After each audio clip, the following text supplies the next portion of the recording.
Where it's like, oh, come on, movie. You killed your big reveal that we all figured out at this point anyway.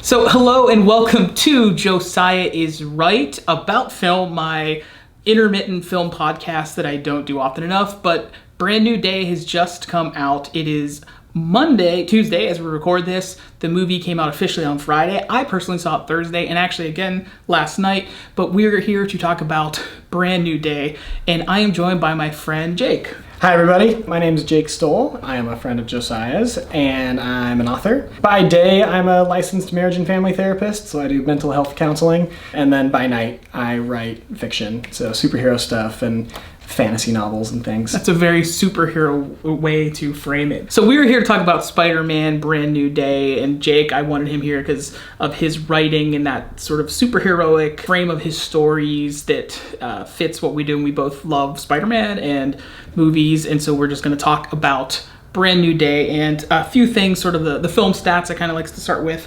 Released July 31st, 2026, which is probably the fastest I've ever done one of these. The funny thing is, as we were discussing this, I was like, oh, let's wait to see the movie and then we'll talk about a Spider-Man movie. God, maybe Spider-Man 2, which there's a lot of parallels. I think there's like different moments that reference various Spider-Man movies, like the Tobey ones and the Andrew Garfield ones throughout the movie. Yep. But as I was thinking about it, well, it makes more sense to talk about this movie. So we could always have another conversation, but I'm like, why not first talk about Brandnewday? So at a budget of estimated $225 million, which probably pretty good budget for how much money this movie has made, over $1 billion.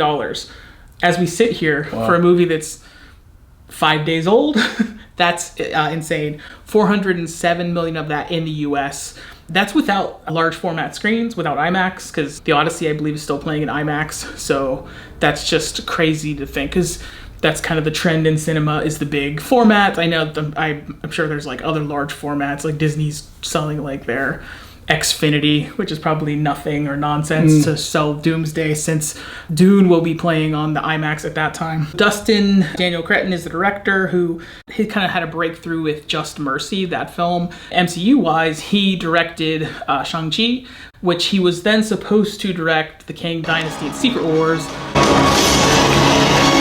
But then when they pivoted to Robert Downey Jr., he then got this, which I am happy that worked out that way. I don't know that a movie about Kang is ever something that I really like would yearn to see. Would I watch it? Yes, I watch every terrible comic book movie, no matter what.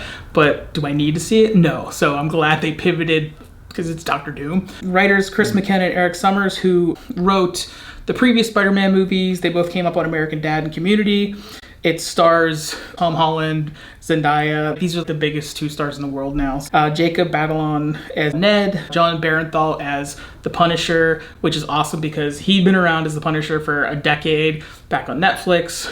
You hit them and they get back up. I hit them and they stay down. Great stuff with his character. Really, really deep exploration into the broken, messed up psyche of Frank Castle. What have you seen? Redemption, Frank. It's real. And it's possible. Awesome to see how they brought that character to the film in a way that's true to everything he did, but also fit into Spider-Man's world. Mark Ruffalo as Banner and the Hulk. Sadie Sink, we won't say who she is yet, but we'll obviously be spoiling the movie if you have not seen it. And Tremel Tillman as William Metzger. Again, we'll be getting to the spoilers, so this is the point probably where all that will end. So talk about, Jake, what your thoughts were of the beginning of the film, where you have this montage of these various moments of superheroic from Spider-Man, and then you jump into this.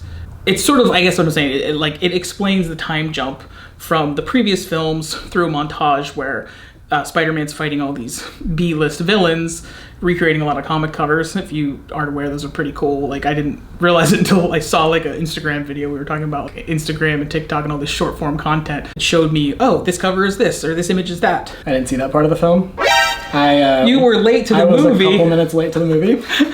I went and saw it last night with a friend, and we went and got a beer because we were a little bit early. And then we were late. So I missed the first, probably 2 or 3 minutes of the movie.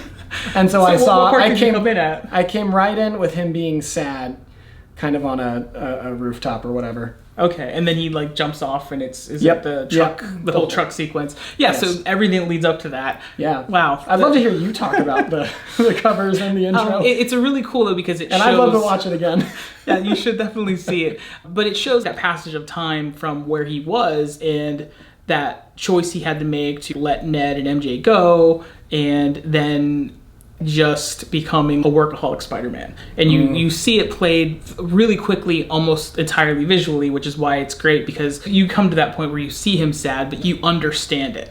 Because it's just this relentless struggle of him doing this over and over and over, and it never stops. Did you see Fantastic Four First Steps? Yeah. It reminded me of the moment in that movie where Reed takes Sue to the balcony and he's showing how he's taking care of every bad guy that's around. Yeah. And, well, what's left for me to do? Spider-Man, it's this relentless thing because he's always solving some kind of small crime, but all the big villains in his world, Scorpion gets taken in as kind of the one of the bigger characters in that opening montage because he does come back in the film, but there's Tombstone who is in there, but that has less to do, has a few lines, and then other characters that have even less to do. But yeah, it just shows you in a quick visual way over those 3 minutes that Jake was walking into the theater that you get where the breakdown of Spider-Man's of not his personality, of his life outside of being Spider-Man. So I guess maybe his personality in that sense, that Peter Parker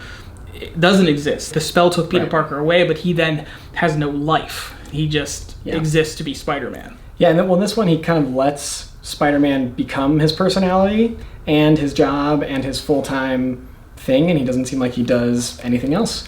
And he seems like he feels like he has nothing else, and that's, I think, a big plot point in this movie. What else does he do? He's got that classic thing of being married to the job, and he gets told really early on by the cop that he's in communication with that he should go hang out with friends and go on a date, and I really enjoyed that aspect of it. There was interesting thing over the course of the movie that kind of reflected it too, that I noticed upon the second viewing, was the music kind of reflected those things.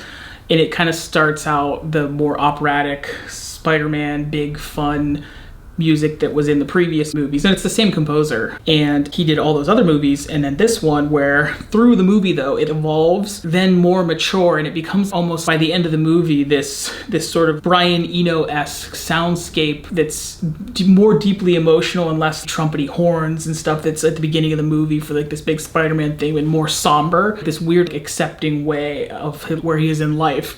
And it's just interesting that I've always loved Spider-Man. I came into Spider-Man. The other video that I'm working on is a Spider-Man video. I don't know if this will be out first or if on my neck.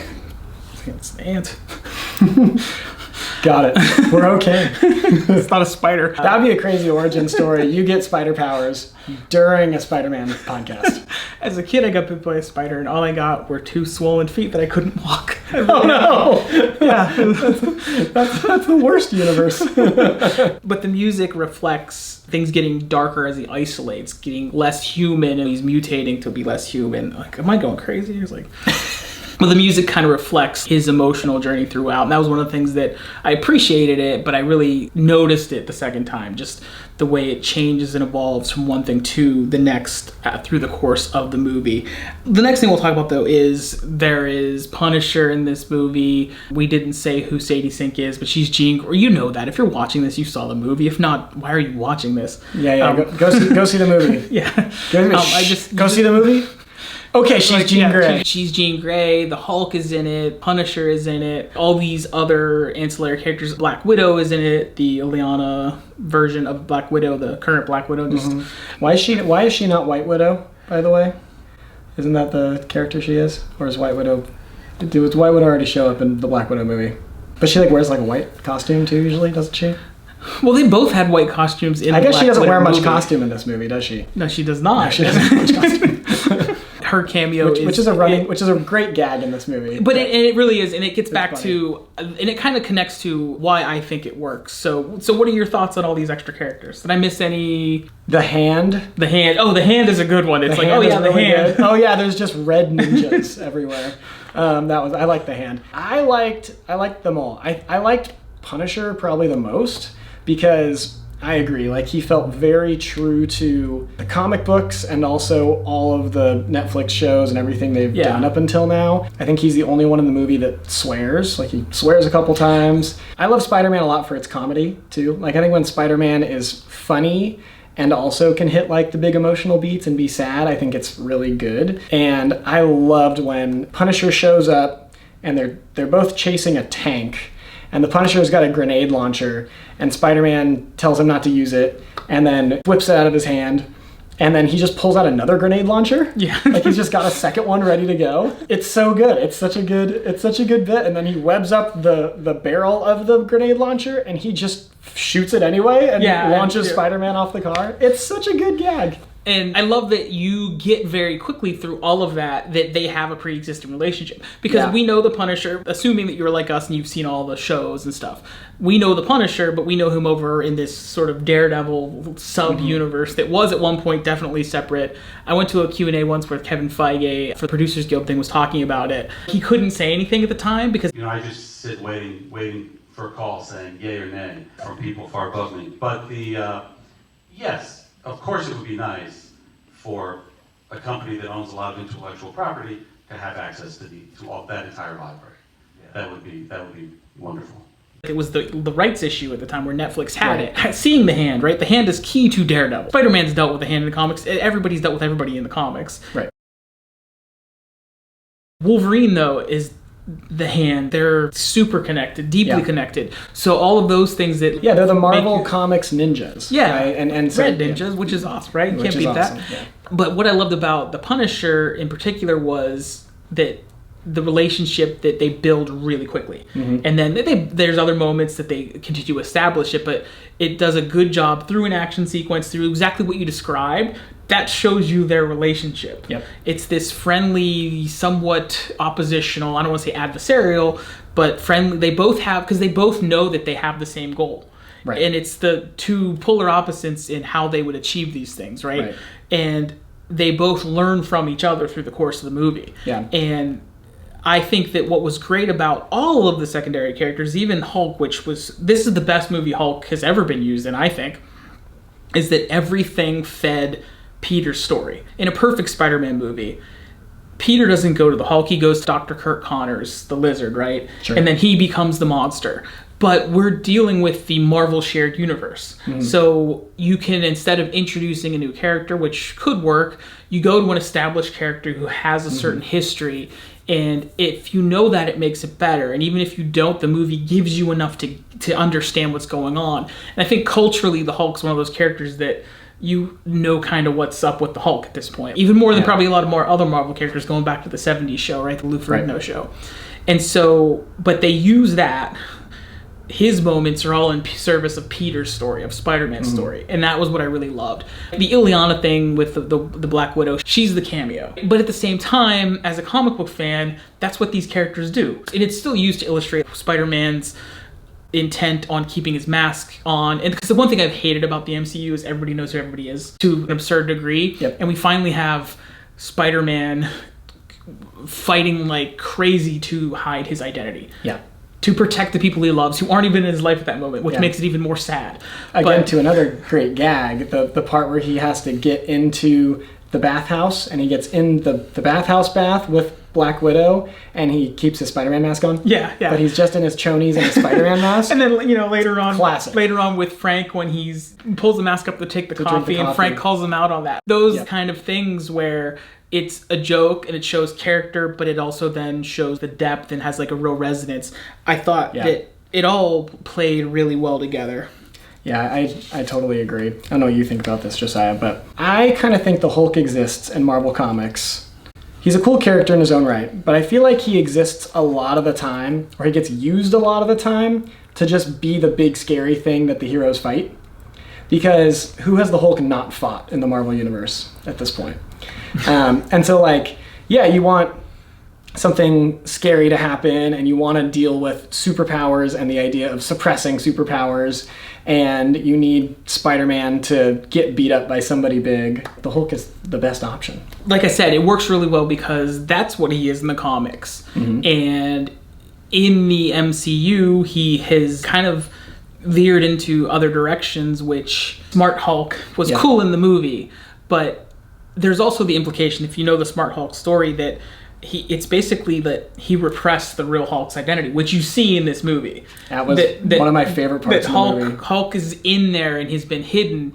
And I think that my guess is, this is the me just watching it and putting this all together. The whole snap thing when he damaged his arm, that affected his ability to maintain control of the Hulk. In order to heal his arm, he had to go back to human form, and he came up with the suppression system. And I think the Hulk, I think it's this complicated thing, at least in the Hulk has access to what Banner sees and knows, but doesn't, and yet he does. So he sees Peter and probably recognizes him to some level, even though, like, how do they really know each other? I'm getting into the weeds a little bit. No, the way the Hulk works is a very fascinating psychological study. Yeah. And a bit of it's got to be a bit tricky for the writers too, to be, how old is the Hulk developmentally? Because you remember in Thor Ragnarok, the Hulk basically grows up a little bit. Yeah. And he becomes kind of like a 3-year-old by the end of that movie, and he acts very toddlerish. Yeah, but he gets smarter because he's the Hulk for so long in a row. So it's almost, I don't know, it's almost like the Hulk gets to develop and age whenever he becomes full on Hulk. But there's a moment too there where in Ragnarok where when he comes back to Banner, I was there, but Hulk took the wheel. Right. So it's that implication that they both can see through each other's eyes, but they're two distinct people, right? This is maybe therapists, Jake. Like there's two distinct personalities. Right. There's Banner and there's the Hulk, and obviously he's been repressing it. If he's Smart Hulk, Hulk is in there. That's just Banner with Hulk's body. Right. Whereas Hulk is Hulk. He's not Banner. He says he doesn't like Banner. Right. Or at least he's really angry with Banner, right? Because Banner's been suppressing him and using all this technology. One thing that's interesting with MCU Hulk and the way they did his story up until Endgame, I believe, which is where you had Smart Hulk, was they actually did a little bit of what it looks like in psychotherapy to work with somebody with multiple personality disorder, which we now call dissociative identity disorder, which is shown in movies a lot, and it's really demonized in film. But it's a real condition that it's pretty rare, but it exists. And essentially the goal of treating somebody with that disorder is to help all the different personalities integrate, because they all are there to exist to help the person in some way, right? And they might do it in ways that are really, we call like maladaptive and unhealthy, but ultimately it's to work together and to integrate into some kind of a whole. And it's interesting that's kind of what it looked like with Smart Hulk, where the way they portrayed that in Endgame, when he gets the giant bowl of eggs, is that he's made peace with the Hulk, and they've kind of had this mental, psychological handshake. Yeah. And so he's just Hulk and Banner at the same time, which I thought was really fascinating and cool. The thing that was great about it is you have all that stuff that we know from reading comics and watching all these movies, but you can get enough from the movie to understand the dynamic of what he's got going on, this monster inside. Even if you didn't see any of that, maybe you need the nugget of that cultural awareness of the Hulk, but you don't necessarily need to have seen all of the Hulk stuff to get it. Right. And again, the cool thing was how it served Peter's story. Yep. Can I say one thing about this movie in general? Yeah. Is I think I'm allowed to. I think that's why I'm here, right? Is this movie felt like issue number 128 of Spider-Man. Like, it felt like we were well into the comics at this point. We had established Tom Holland's Spider-Man for a lot of movies now. Like, this is his number 4 movie, but then he's been in, I think, 3 other movies. Civil War and then 2 Avengers movies at least at this point. And so we really know who this character is. And then they're kind of assuming we know who all the other characters are. And I do think it felt more like that to me, that there was not a lot of onboarding. I guess there was, but I missed it. But it really just felt like, you know who the Punisher is. You know who Black Widow is. I didn't need it, but it did. It felt like we're not holding your hand here. This is movie number 7 with this guy, so we're just gonna lead off straight from No Way Home, right? And everybody's forgotten him.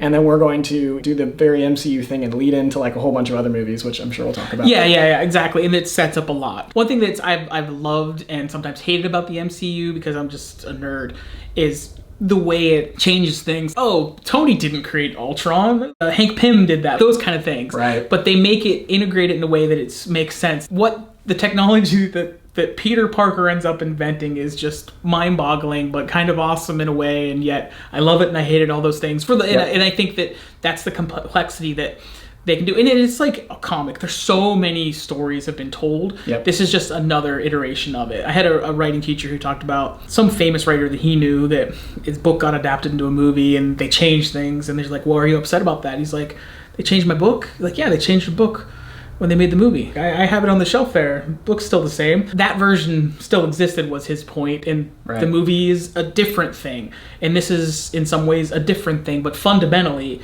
it gets Peter Parker. It gets the agony of the burden of being Spider-Man. Yeah. Which kind of leads to a little bit that you missed because of the intro, but a lot of what you see is Peter watching MJ and Ned's life that he can't live. It's all of us maybe scrolling on our phones, but this even sadder version where he's just out there being brutalized as Spider-Man, just nonstop. That's all he does he is Spider-Man, and he's taking down all these villains, and he kind of captured them all. Basically, it's kind of where the movie's at. We need a bigger bad guy. Not literally, but that's sort of the thematic premise. And like similar to Fantastic Four, I solved all these little guys. Like, oh, Galactus is going to show up. Right. But he is watching the two people that he loves the most that are still in the world. Aunt May passed away. All he does in his off time is to watch people that he can't be in contact with. And there's a key moment, maybe quarter of the way through the movie, midway through the movie, where he enters back into their lives, which does endanger them.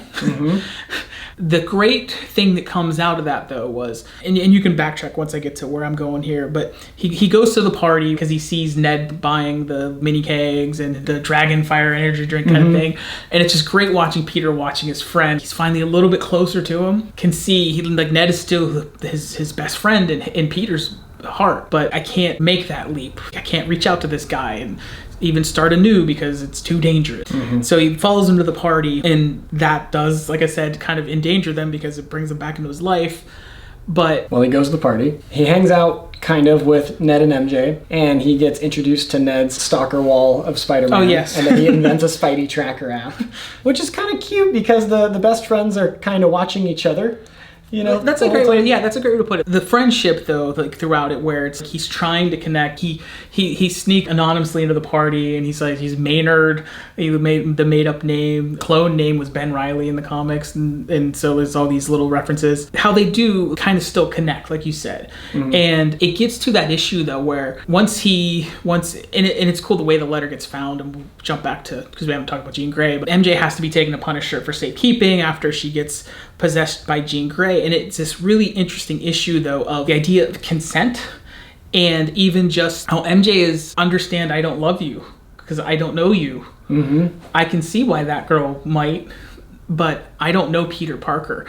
But you didn't have the right to not tell me. It was like this really great, interesting aspect of it. You said you would tell me otherwise. It was a really great, interesting look at the weird magical stuff in the MCU that took away this idea, which also is very much then connected to the very concept of Jean Grey and what she's doing. So it's the issue of consent in I'm a telepath. I can just jump in Jake's head as long as he's not more than 33 feet away from me. Right. And unless I'm Spider-Man.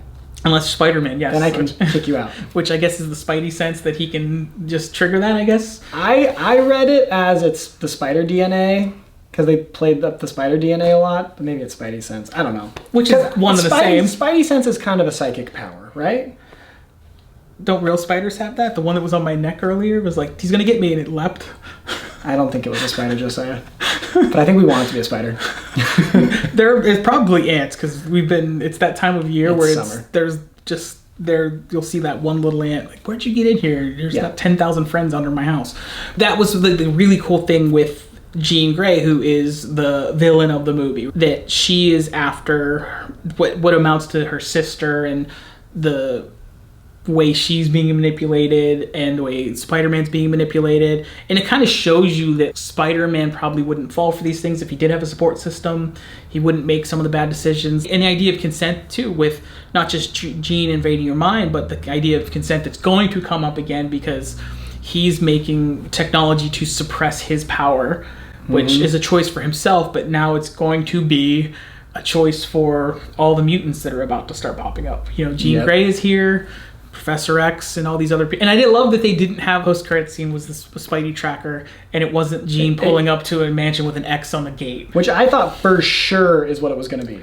Like 1,000%. I thought she was, because she's on a bus at the end of the movie. She's doing the thing. She's like leaning her head on a bus. She's all tired or whatever. Post-credit scene. Well, I think the post-credit scene was kind of a non-post-credit scene. Like, I feel like I think it is a huge post-credit scene because we are staying on my written out task here.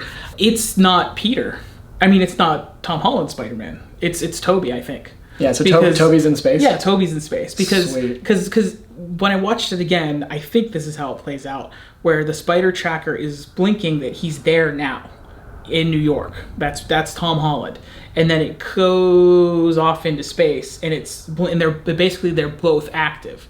And I think that's saying that it's going to be Tobey. I think You think universes are colliding? yes, again? because Okay. Doomsday's. You know, we know that the X-Men are in a different universe. We know that the Fantastic Four are in a different universe. Right. And in the MCU, and basically they come together for Doomsday based on what we see in the trailer. So I think that's what we're seeing. That's why that to me is a huge post-credit scene. To me, it's the equivalent of showing him take his mask and get ready for a fight. Of course, watch it's not him and it's just Tom Holland, which it'd be cool to see him in Doomsday or whatever anyway. But I think it's Tobey. I think that's where they're going with it. You don't think it's Andrew? I don't think They're anybody not wants it to be. they're not bringing Mr. Garfield back? He had his moment. It was great. I was so surprised how much I loved him as Spider-Man in that because I did not like those two movies. Yep. And they redeemed that character. But I think for all of us that you can now leave well enough alone, you've redeemed it. It's fine. So you don't want them to make the Andrew Garfield Sinister Six movie that they teased at the I want to make every comic book number movie, two? though. I know. But- I'd watch it. Especially after No Way Home, I would definitely watch it. Yeah, Because he's kind of like he gets his big moment in that. No, he and absolutely it's did. really But cool. I'll say what you kind of said this a while ago. Why this movie works, like to the level of like sort of Spider-Man 2. Spider-Man 2 felt like Spider-Man is established and he is now a thing. Whereas all three Tom Holland movies felt like I'm a child. This is my origin story, Yeah. and it was almost like the twist that it was like an origin story trilogy. And they're not bad, but that was not the Spider-Man that I grew up with. I grew up with Spider-Man married to MJ, for example.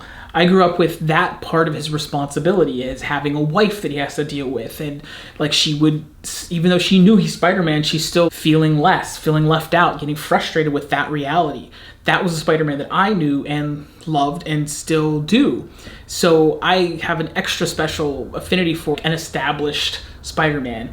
And he wasn't. A great way to illustrate it is this one felt much more in the city because he's not a kid at his high school anymore in the suburbs, basically. Not, quite, but it's not downtown New York, right? It's not these huge skyscrapers that this movie made New York look beautiful, using partially though Glasgow, Scotland, I think, for a lot of it. I know the tank sequence famously was shot there. That was great, where they literally invited people to come out. That was like, come out, we're going to film this scene. So they were a crowd of people in Glasgow, like watching them film the tank sequence. But that's Spider-Man for me. This established character that, and he's like, and I think in this one too, maybe he did it in the other ones I didn't remember, but he is like a bit more New York when he's Spider-Man. When he's Peter, he's not just a normal-ish person, but he leans into those things as Spider-Man, which is very on brand for Spider-Man. That side of it was the best. But one thing that was missing by intention was Spider-Man in the comics has a big social circle. He has people all around him. There's lots and lots of people, which does cause all of his problems, because then when they don't know he's Spider-Man, he's a flake. And when they do, the danger, all those kind of questions. But this one finally got to the point where at the end of the movie, I think it's like the Brandnewday. If you know Brandnewday in the comics, it was after MJ and his marriage was broken up through Mephistopheles or whatever, Mephisto in Marvel Comics, and the magical spell kind of that inspired the one from No Way Home. And the Brandnewday in that is like they wake up and they're not married anymore, but they're all still social acquaintances. So that's the difference. Whereas in this one, everyone's pushed away. So the reason that when I love Spider-Man, I love his interaction with all these other people that now he can have. I feel like this was getting us to that point, right? But we weren't quite there. But at the same time, it worked with what they built in the movie, because this is a slightly different take on Spider-Man. Not quite where Tobey's Spider-Man theoretically would be. They didn't say it, but it kind of hinted at the making, balancing those kind of things. How are you? Trying to do better.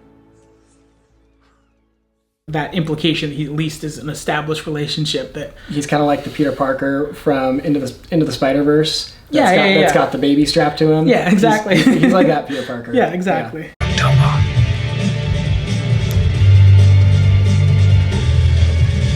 Kind of talked about every part of this movie in different order because I don't pay attention to my notes, but Jake fortunately is I'm usually not this disorganized, but I literally can't read most of what I wrote. I'm definitely throwing you off your game too. I just keep bringing up stuff. No, that's the best way it is. I have a former student who's a friend now, and he's always talked about how in class that he knew how to derail me. He would just he'd bring up like Star Wars or Spider-Man. I teach composition, things like that. So if he wanted to mess around, that's what would happen. Yep. So it's okay. The same thing happens in the therapy room. My clients who come to me, they do learn pretty quick that if they bring up something about Star Wars and comic books and Avatar: The Last Airbender, it's over.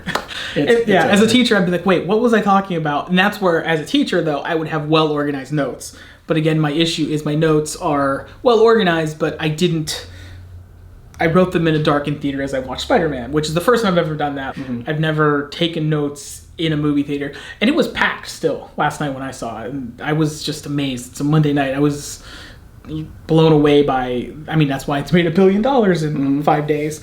But the end of the movie, so Jean Grey is your villain being manipulated by Mesker, who is kind of in the comics, he's a mutant bad guy. I don't know much about him because of the era he came is a little bit after I was very intensely reading it. He's definitely anti-mutant guy. So whatever role he's going to play going forward, he now has the technology to press mutant powers, or any powers theoretically. But I love the way too they are kind of integrating mutants because the weird thing when you really think about the comics, superheroes were somehow okay, but the X-Men, they were not because they were mutants. Like, how do you know? I can just I got my telepathic power from being bit by a mongoose. Oh, okay, you're good, but you were born that way?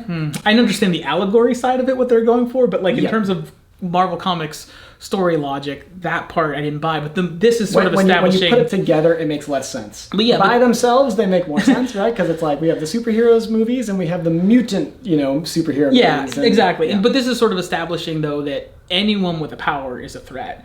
And the idea is all of a sudden there might be a lot more people with powers because of mutation.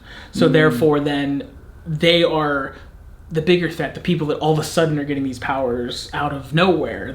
That's kind of, it makes it work in the logic of the MCU, right? We've already established with the Sokovia Accords for after Ultron, right, and Civil War, all these things that have established power is threatening. They've done that. Now it's like, people randomly just get powers without doing a science experiment or whatever. Or being a billionaire engineer. Yeah. Really important question here, Josiah. Who is the smartest person in the world now in the MCU, in the main universe? That's still there? Still alive. Yeah, because that's the question. Is it superhero? I instantly go to Bruce Banner is there. Gosh, who else? But is Bruce Banner is he? I know he's a leading expert on gamma radiation. He's a specialist. He's a specialist. Yeah. Is he even the number one guy in his field, or is he's just one of the top people in his field?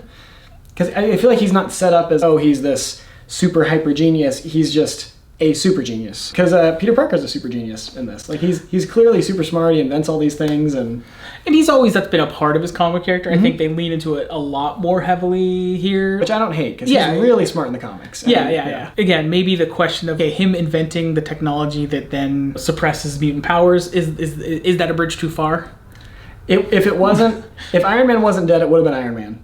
By the way, that's what would have happened in the MCU. But that's the thing, because there's no Reed Richards, because he's the answer, but he's in a different universe. Right. So. And then you have Dr. Doom, Victor Von Doom, who thinks he's smarter than Reed, and he isn't. But Reed also good at interpersonal relationships, so therefore that's his I was gonna say kryptonite, but wrong universe. Yeah, kind of his weakness. Yeah. Yeah, he's. I guess would the smartest person left be some villain that I can't even think of? But yeah, maybe. But that's the MCU villain problem, though. Like they all, yeah. But anyway, they don't have a lot left. Yeah. I was talking to somebody about this. Who's left? Like big Marvel villains. I mean, Kang, but they're not going to use him anymore, right? And he's always been okay, Kang. That's even the way I felt about Ultron. Go away, Kang. And Ultron is the character where the cool thing about Ultron in the comics is how he does evolve and come back, and he's better. And I've never been a huge Ultron fan, but the movie gets lost because he's in and out one movie. Ultron's a great character, but to potentially come back in multiple movies, you think you defeat him, but you didn't really. So they could still do that, though. But if they wanted to. Yeah. Strong. Human avatars only. With the X-Men coming in, you have Apocalypse played by someone other than... Oscar Isaac is a great actor, I love him, but the worst casting for Apocalypse. Yeah, well then you get X-Men, then you get a bunch of new great villains. Yeah. Because Spider-Man's got great villains, X-Men has great villains, Avengers have like a couple. Avengers have always... They already used Thanos. Like the fact that they have to, for like the next big villain, they have to basically go, oh, Fantastic Four, we need to borrow your big villain. Because he's the best villain in... Yes. Magneto's my number one villain, but he's complex. But Doom is a close second in Marvel Comics, and therefore now the MCU, which is multiple U's at this point. But that gets to kind of why this movie is interesting, and arguably the problem with it, potentially, depending on your point of view, is the fact that the villain is essentially Jean Grey. It's a misunderstood hero. Yeah. Right? They kind of had to go the misunderstood hero route, which isn't the first time the MCU's done that. They've done that. They've kind of had to do that a lot. Marvel does like to have their heroes fight too, so they I expect it as a Marvel Comics fan. Yeah. Like if they don't, I'm like, hey, this isn't a Marvel. Yeah, what's happening? Why isn't the Hulk punching someone? Right? It's got to happen, and then they did that. They checked that box really well in this, and I do love the Hulk sequence. Jean Grey though, I thought was interesting because I do feel they one thing I didn't love about the Jean Grey reveal was they're like, this person is Jean Grey, and then she does a whole line where she's like, I'm Jean Grey. There was a little, and especially this movie, I think it leaned a little bit more towards subtlety. It would have been better if they didn't show us the name and then she says it, because like I thought her saying it for me was really cheesy. It's because she doesn't even have a cool X-Men name. I'll say from her character point of view, it makes more sense for her to say it because she's saying it. I'm Jean Grey. It's like I'm Josiah Goalie, right? Yeah. The emphasis is on the last name because I'm my sister's sister. That's what she's saying by saying her name. But it becomes kind of cheesy because you just heard MJ say it. So that's kind of the problem, where it's like this weird redundancy. Where maybe if they just show it on the screen and then you hear the first time that it's said is by her. Yeah. That has a little bit of power. That was one thing that did kind of, especially watching it again, that stood out even more. Because the first time I was like, I don't know, is that the best way to do that? Because like just showing it on the screen, and then it's like, or like more like this, Jean Grey. Right. And then cut to Jean Grey, where it's like, oh, come on, movie. You killed your big reveal that we all figured out at this point anyway. If you're a comic book fan, we saw a redheaded psychic. Yeah. You cast Sadie Sink in a role, and your MJ is not a redhead. Your MJ is established. If you didn't have that, then maybe I think, oh, maybe she'd be MJ. But no, Sadie Sink is not. And Sadie Sink is great. She's a very good actress. The best after, Stranger Things, some of the other kids, their acting skills didn't evolve as well. Hers did. She came in later in the show, so she came in her prime, yeah. Yeah, and then she's great in, if you've seen The Whale, the Brendan Fraser movie, where he put on like the big old fat suit thing, and he played this morbidly obese guy on death's door, and he's trying to reconnect with his daughter, played by Sadie Sink. Are you trying to parent me right now? Who would want me to be a part of their life? All shot in... Sounds pretty good. He won Best Actor for it, but she's great too. He gets to play a lot on her. She's the similar troubled child, which she kind of, unfortunately, maybe she's a young actress, gets cast now a little bit. Hopefully she can establish Jean as a mature young woman now. She played troubled child version of her. But that fits in with Jean's backstory in the comics though too. There's a whole MacGuffin of VMAX. Everybody's looking for VMAX. I love the VMAX reveal. It's where she's in the chair, similar to what we are, in the room where she's finally, Peter thinks he's doing the right thing and getting her captured. Mesker now has her, and basically he wants to just weaponize her, which kind of goes back to Tony, which Tony did when was shielded with technology, so these themes that kind of come back up. and then Peter kind of repeating his mentor's mistakes and creating a technology that does horrible things, which Tony's done that. Now Peter gets to do that with mutant suppressing technology. Like in X-Men, it's always the collars that they wear, which we've kind of seen some versions of that in the MCU, but it's usually like the aliens have them or something. Yeah. He's now in that sort of space of creating this technology that's causing the evil that he was trying to prevent. But I think part of the idea is, though, that because like that idea that he's not with people, that he is making mistakes he wouldn't make if he had his team, if he had Ned helping him, if he had just even just human relationships, or if he shared just a little bit more. Firmly, this is our first X-Men movie in the MCU. There's no denying it. You can't have, it's Jean Grey, and you have a villain who in the comics is an X-Men bad guy, even though he's different in this. On the comic, I'm not an expert on that character because it was kind of like after my prime time of reading it, leading one of the hate groups kind of things, I think, in the comics, rather than like somebody that's like the anti-mutant alliance or something, that's not it, but that kind of leadership rather than the torch and pitchfork civilians of the X-Men world. So he's, I think, more in that space rather than this, where it makes him more dynamic as manipulating things to get this technology to use. There's even technology they have to, even though they're using Spider-Man, they have to use Spider-Man tech. It's great because the organic webs, James Cameron invented them, and they were using the Toby film. And then that's like a whole thing. We didn't even talk about his whole mutation and becoming more like, it's the idea of him becoming less human, but it's also connecting to the idea of mutation for the X-Men coming in later. There's all that stuff. But yeah, Spider-Man's kind of a mutant now. Yeah. Is he?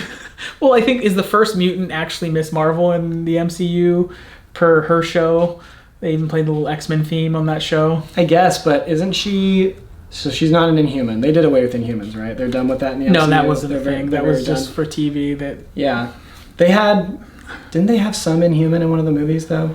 Or did they never end up doing it? Well, they tried to make in Multiverse of happen. Madness, Black Bolt is on the throne. Oh, okay. And he's the same actor who played Black Bolt in the Inhumans miniseries that's not really part of the, it's like Agents of S.H.I.E.L.D. universe. Like it's another separate universe. I watched a little bit of that show. I watched every episode. I didn't hate it, but it was more like a fun, loosely related. It's more fun if it's not, if you don't think of it as MCU. It's still Marvel, but its own little different Marvel, which I think is what it became. But but Spider-Man, I don't mean this to diss Miss Marvel, but Spider-Man's the first mutant that we care about. Right. And then we have the first X-Men. Which, can we talk about Miss Marvel for a second? Because I have some really big mixed feelings of the MCU version of Miss Marvel. Because I really like so much of that character in her show, and then even in the Marvels. I think the portrayal of that character is really good, and I think the actor is really good, and I don't know why they messed up the superpowers. Yeah. Why does she just have sparkle, Green Lantern powers? She doesn't embiggen. It's very it's kind of iconic at this point. She shows up in video games now, and she's in shows and all this stuff, and it's great. Just give her a big hand that she can, punch the Hulk with. I think it's just the coming of Mr. Fantastic. They didn't want her power set to be close to his, and it kind of sort of is. Is that the justification? That's my guess. So she's just one of many characters that has sparkle powers now? Because there's a bunch of them with sparkle powers. There's 3 of them with sparkle powers in the Marvels. That's the whole premise of the movie, is they're all sparkly. But hers is sparkles to become. It's hard sparkles. It's hard sparkles, not light sparkles, and not forceful sparkles. It's like she still, instead of stretching, she just does the same thing through sparkles, basically. Yeah, it's such a letdown. But we have, for me. I can see that. And it's even more of a letdown because I really like the character. No, and I think she's great. The characterization's good. The way she reflects a fan's view of existing in that world as a human that now has powers. Right. It's confusing. She's both a superhero because of the bangles and the mutant power. Wait, which is it? And is that even going to matter? Is that a thread they're going to use? Is Miss Marvel going to be in the MCU X-Men stuff? I hope not. Nothing against Miss Marvel, but I want X-Men characters. And you can go deep cut X-Men, just have them be X-Men. Yeah. And I think that they'll start to do that. But we have, which is great though, we're starting with Jean Grey. Not Wolverine. I love Wolverine, but Wolverine's, give him a break. He doesn't bring him in later. Yeah. He shouldn't be in your first X-Men movie. No. Oh, are they gonna do it right this time? They're gonna actually do the first class from the comics? Well, because in the comics, it would make sense that, imagine where we're at right now, the X-Men currently exist because they should theoretically, right? Professor X should theoretically be out there hiding in the shadows. He has his team, and it doesn't even necessarily have to be the exact original team. It's got to have Cyclops, obviously. I want the exact original team, Josiah. I want non-Blue Beast. You want Miss Marvel in the X-Men. I don't. I would love non-Blue. But okay, in Jake's perfect dream world scenario, it's the original team. Am I writing the movie? But just like, give me the movie. I will do it. But here's my pitch to you, though. Okay. And I think you'll be on board. You have the exact original team in good old blue and yellow costumes, like that they are students at a school, as God intended. And then the newest student is Jean Grey, who comes in which there was a great dynamic early on where they all initially were in love with her because she was the only girl on the team. I know we have maybe a problem with too many male superheroes versus girls, but that dynamic can play really well. Maybe even throughout the course of the movie, you can then expand the team or something, but you start with that core and Jean Grey coming in because that's how the X-Men started in the comics. That's what I would. That's right, Adam Driver is joining the cast. We will have more to announce soon, but we wanted to bring her beyond and say hello. Thank you, D23. Thank you so much. Thank you. Love to see, and I would love that original team too. Just not, I don't want Iceman to look like an actual snowman. The original Iceman was like balls of snow. What? Yeah, look at Jack Kirby's original take of Iceman. It was like a snowman rather than Iceman. It didn't have that cool like slick look that he later had. Really? I don't know if I have it on the shelf over there or not. He's like Snowball Man. He was Snowball Man. So, any final thoughts on Spider-Man: Brand New Day as we're writing our own X-Men movie here? Yeah, we're just writing old X-Men comics. Which would make a great video. I know. Well, it's hard to write new stuff. I'll bring you back for pitching. Yeah. But we'll do pitch me your X-Men movie. Oh, I'm ready. You're like Jean Grey dies. No. Well, that's usually the first thing I say when I say pitch me a Batman movie is Bruce Wayne's dying. Like, as soon as possible. And not because I don't like Bruce Wayne. Batman is my favorite comic book character because I'm basic like that. Because I want to see the Bat family evolve and move to something else and do something else. I'm okay if you cripple him or something. But you got to get him out of the way. They've done. That's comics accurate, so we can do that. That's comics accurate. And the problem, though, I think with that is that what we kind of talked about with this is why this movie works is finally you have established Peter Parker Spider-Man. Now maybe you can then potentially have a Miles Morales come later now that you have firmly a Peter Parker existing, whereas whatever the DC movies, you don't have Batman. No. We have Superman, Supergirl, and... Right. Yeah, they jumped the Peacemaker. gun. They jumped the gun on so many things in DC, and that's why the multiple times. That's why the universe hasn't taken off. They had so many false starts with that universe, and it's because they didn't take the time to establish the characters, which is something the MCU did really well way back with Iron Man and Hulk and Thor and Captain America, and they took their time to make these movies. Not all of them are great, but but then we get to know them and you understand them, and they just tease each other, and it was like there was a little more patience to do that back then.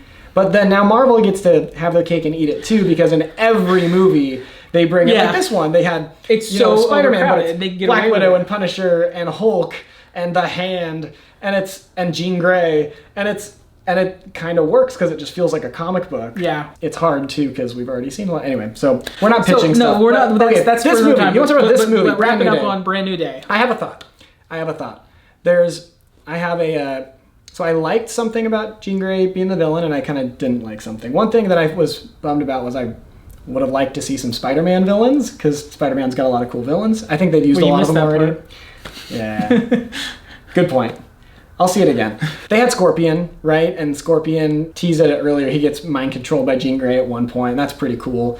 She, as a villain, she feels very sinister basically until you know who she is, and then they humanize her real quick, because she's this existential threat. Because Spider-Man, like you said, the intro that I missed, he's kind of caught all the villains because he can just kind of shoot webs at them and catch them that way. And then with this one, it's like this ghost that just hops into someone's mind and then hops into somebody else's mind and hops into his mind, but then he rejects it. And there's nothing he can do, and it feels like this very existential threat. Yeah. I love that aspect of it. Like, I loved that it felt so threatening and scary. And then he got to show off his intelligence and I guess, cheat with his computer goggles a little bit. Still has an AI. He's still got an AI. He's still Iron Man Jr. a little bit. Yeah. But in the part where he realizes and learns that there's a limit to the psychic jump of 33 feet, so he webs up the helicopter that Jean Grey's mind is in, so it just gets stuck there. I love that. Like I loved that part. That was like them racing to get to MJ. I thought was super cool. And she still loses that race though. Yes. Because she's actually just somewhere else and then can just hop from where she is. Which I think is great, too, because it's a great moment, and then you don't realize it, and that's the whole issue of consent we talked about earlier. That's where MJ kisses him. Well, I meant, that's one illustration of it. It was a theme throughout in multiple ways, but I didn't mention, specifically where MJ kisses him, but it's actually Jean Grey's controlling MJ. Peter then later tells her, thank you for telling me. And then it's a key thing where she's like, well, I don't remember anything anyway. And he realized that Mesker's the villain because he lied. That is sort of one of multiple moments of honesty. You could say consent or just being honest in general sense too, but the whole idea of consent when you're possessing someone's mind, and that I think even Jean didn't really think about. And it's that moment where he finally at the end, I guess this is how we'll wrap up, is Peter now lets her into the memory in his mind. And the key thing is that moment where it's after Homecoming, where Aunt May sees him in the costume, and we hear what the, and it cuts to black, but now it's her calmly talking to him, explaining that you are still you are still beautiful because you're you, and she gets to sit in that moment and feel what it's like to be loved, even though she doesn't right now have anybody. And maybe because we know she's Jean Grey, we know she finds a family. Even if she didn't, we see that because Peter was loved, that she can see it's a possibility. And that's what Spider-Man reflects. And he even shows the Punisher, because Punisher accidentally shoots him. Which I love that. He's got the giant sniper rifle. But just when he realizes it, that moment, in the crate moment where in the memory, the spider sense does trigger, and Spidey hears the locking barrel and all. He hears the stuff, but he can't. He reacts enough to save her, but because he's in the memory, not enough to save himself. And then Jean uses her powers, and she was in him the whole time. But now she's in someone to protect them and help them. That changed because of meeting Peter. And again, why all these extra characters work and why this movie worked is because it's all still in service of Spider-Man's story. Spider-Man's story. I almost said it eloquently, but it's all in service of Spider-Man's story. Yeah. Which was a story about change, and it was a story about metamorphosis. And he did this arachnid life cycle thing that he basically went from Tom Holland Spider-Man to Tobey Maguire Spider-Man kind of. And maybe he was creepy black eyes. And he was in this movie a bit of Andrew Garfield Spider-Man. And I have them in my notes, but I can't read them. There's different moments he didn't noticed. He didn't skateboard enough to be Andrew Garfield Spider-Man. Andrew Garfield was a 42-year-old teenager. The Steve Buscemi thing where he's like, hello, fellow teens. That's the way Andrew Garfield felt. How do you do, fellow kids? What? He would be a 20, 30-year-old Spider-Man, but not as I'm 17. No, you're not. Yeah. That's how he worked. He worked great in No Way Home. They brought him in. It's like, oh, you've been Spider-Man a while. This makes sense. So tell us, Jake, where can our friends find your books?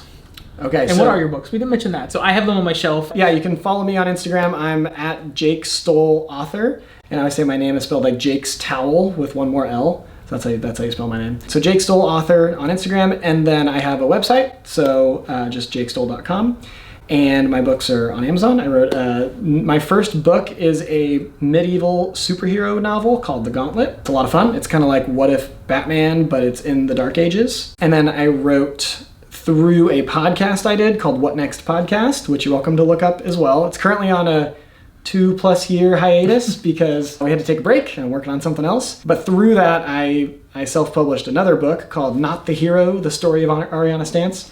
And it is a very heavily D&D inspired fantasy where when I was writing the action sequences, I was actually rolling a d20 sometimes just to see what would happen. I had a lot of fun with that. And we are currently wrapping up a parenting book. This is the therapist side of my work, so last few years, and it's called Parenting is Not a Bear.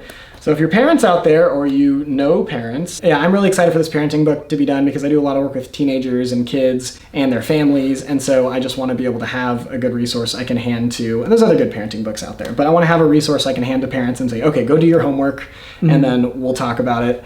And our book is more about how the parent can take care of themselves and then translate that to taking care of their kids. So it's very insightful and parent focused, and not just like, what do you do with your kid and at what age do you give them iPads and stuff like that. So you might like it. Yeah, no, I as a parent and just a appreciator of Jake, I will read it on both levels. Like I probably need it. Anyway, thank you so much for watching. Thank you for participating in this discussion with us. Let us know what your thoughts are on Spider-Man. What do you think of Miss Marvel? Jake wants to know. And we will see you at the next episode, because I would love to have Jake back. We were potentially going to talk about Spider-Man 2, but then, let's talk about Brandnewday. So thank you, and bye!